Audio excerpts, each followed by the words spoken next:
Zelensky and Ukraine are facing a crisis that could overwhelm the country and even the army. While Kiev continues to fight the Russian invasion, corruption scandals are erupting within the Ukrainian political system, along with clashes among the country's top leaders and increasing pressure to organize elections despite the war.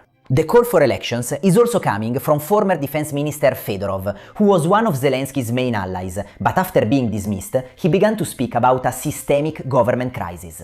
And at the same time, the anti-corruption authorities are continuing to investigate people close to the country's top leaders. Just think, one of the investigations concerns an alleged bribery scheme worth about $100 million connected to the state nuclear company. A case that has involved ministers, associates and people close to the highest levels of power in Ukraine. And all this is happening while Ukraine has to keep fighting. The main case is the one called Midas, and it concerns that alleged bribery scheme worth about $100 million.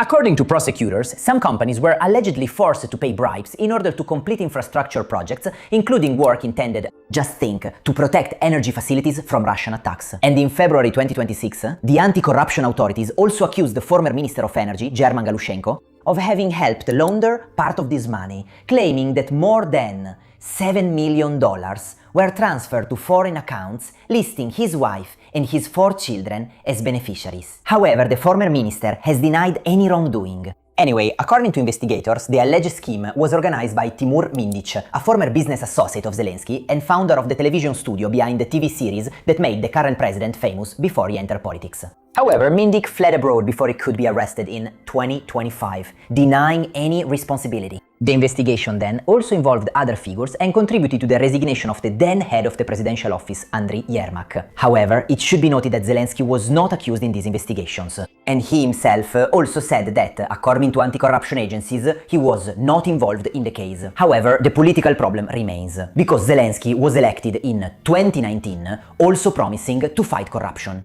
And so, the involvement of ministers and people close to power can greatly weaken his leadership, even if he's not involved. Then, on August 19, 2026, the anti-corruption authorities announced another investigation into an alleged money laundering scheme, this time involving about $3 million. Dollars that would have been used to pay the bail of a defendant involved in the previous corruption case. And Irina Mudra, deputy head of the presidential office, is also involved in the investigation. Mudra, who was promptly removed from her position by Zelensky. These investigations are therefore involving figures close to the highest levels of the state, and that's serious. However, they also show that in Ukraine there are anti-corruption institutions capable of investigating important people in the political system. Institutions like NABU, which in 2025 alone opened 737 cases and obtained 95 convictions. If you appreciate this analysis on economics and geopolitics, subscribe to the channel and leave a like. It's free for you, but it's really important for the project. Thank you very much. But the independence of anti-corruption institutions had already become a political issue in July 2025 in Ukraine,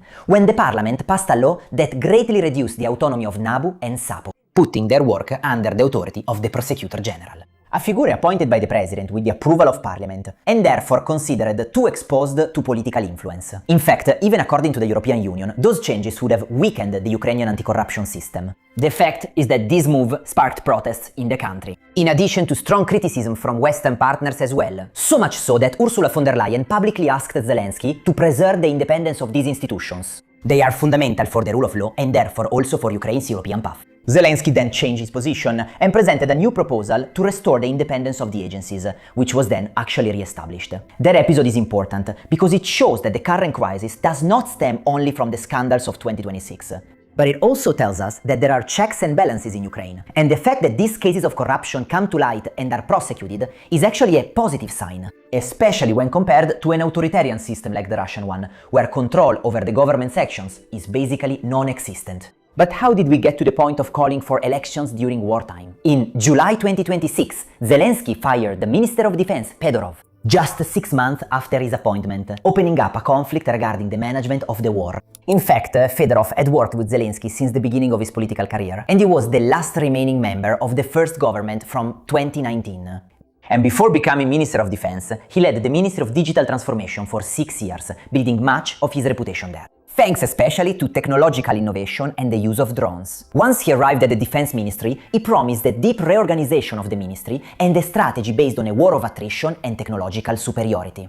But the relationship with Commander-in-Chief Syrski deteriorated, eventually turning into a clash over their respective visions of how to wage the war. And Zelensky, in fact, explained that he had fired Fedorov because he couldn't work with Syrski, even though shortly after, Syrski himself was then removed following public pressure. Fedorov's dismissal actually brought thousands of people into the streets of Kiev, despite the risk of Russian bombings. Then Zelensky stated that he had offered Fedorov several opportunities to continue working in the government, and that it was the former minister who refused. The fact is that Fedorov's replacement, as well as the new Minister of Defense, was appointed on August 19th. However, the most important development came on August 18th, 2026, when Fedorov declared that Ukraine was going through a systemic government crisis. And so he accused the whole system of protecting itself. And he claimed, without naming names, that corruption was damaging the country's ability to fight. But above all, here's the key point. Fedorov called for a return to elections despite the conflict. The former minister claims that Ukrainian democracy cannot remain hostage to Russia, and that a secure mechanism must be found to restore voting. The problem, however, is that organizing elections, it would be very difficult both legally and logistically during times of conflict. The European Commission reminds us that under martial law, elections are prohibited, and that the Ukrainian parliament had approved a resolution that provided for the holding of elections after peace is achieved. Furthermore, millions of Ukrainian citizens live abroad, or they have been displaced within the country. Then, hundreds of thousands of soldiers are at the front, and part of the territory is occupied by Russia. Meanwhile, among other things, the cities continue to be hit by Russian missiles and drones. All this makes it very difficult to guarantee everyone the possibility to vote. And it also creates a security problem, because an election requires polling stations, election campaigns, and the movement of people, while the country is under attack. In fact, even much of the public prefers to wait. A poll from early August 2026 it shows that first, 57% of Ukrainians want to organize elections, but only after the end of the conflict. And Zelensky responded to Fedorov's proposal on August 23, stating that an election during the war could destroy the country and even turn into a tsunami for the state. However, the elections, they are very difficult to hold. It's a problem even if they are not held, because Russia also uses this situation to challenge Zelensky's legitimacy and thus fuel its propaganda against Ukraine.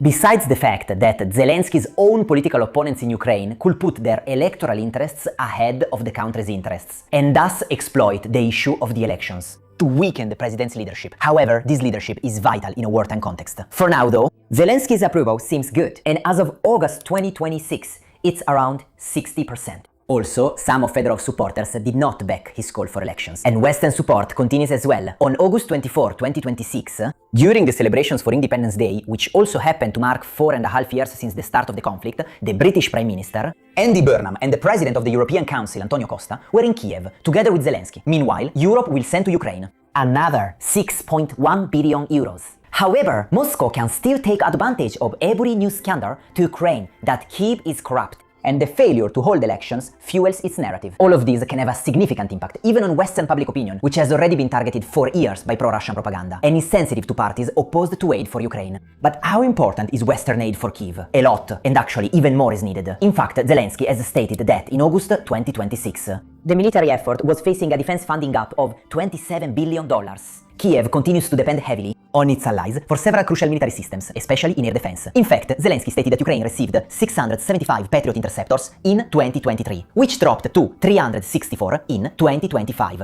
Why for 2026? Just think, only 264 are expected. Furthermore, since the beginning of the invasion, the European Union and its member states, they have mobilized 177.6 billion euros to support Ukraine and its population. We are talking about an indispensable amount for the Ukrainian state, especially considering the fact that Ukraine's GDP is not huge and that the conflict and Russian attacks greatly limit it. The capacity for growth. And that's how a political crisis can also become a military vulnerability. Because if trust in the Ukrainian government decreases, it can become more difficult to ask the population for new sacrifices. It can become more difficult to make unpopular decisions about mobilization, for example. And it can also become more difficult to maintain the support of allies. But at the same time, Ukraine absolutely must continue to fight corruption. Because these investigations, they are needed to maintain the trust of citizens and the European Union. And the country must also manage to maintain its democratic institutions while waiting for the end of the conflict to finally hold elections. So I know it sounds like a paradox, but what can undermine trust in the state is also what actually fuels it. That is, the fight against corruption. The fact that if there is something wrong, there are institutions that investigate, uncover it, and if necessary, even convict. That's why it's important that we too, in the West, We understand these things, and above all, it's important to realize that if corruption is discovered in Ukraine, it means that in Ukraine, corruption is being prosecuted and fought against. While, for example, in Russia, this doesn't happen. That's why there's not much talk about corruption in Russia, because in fact, there are no bodies that investigate the actions of the government. The fact is that Ukraine must continue to maintain the trust of its citizens and of the European Union, and thus also preserve its democratic institutions while waiting for the end of the war, also so as not to throw everything away. All the progress that Ukraine has made to date in its defense against the Russian invasion, in fact. The Ukrainian attacks against oil infrastructure are significantly undermining the Russian economy, and the great skill of the Ukrainians with drones is inexorably slowing down the advance. Putin's army, which by now has been practically at a standstill for some time. However, Ukraine must continue to fight against Russia while managing a political system that year after year is affected by anti-corruption investigations, protests and conflicts within its own elites. And what do you think? Will Zelensky be able to hold the country together? Write it in the comments, leave a like, hype it up, and subscribe to the channel if you enjoy my content. Bye!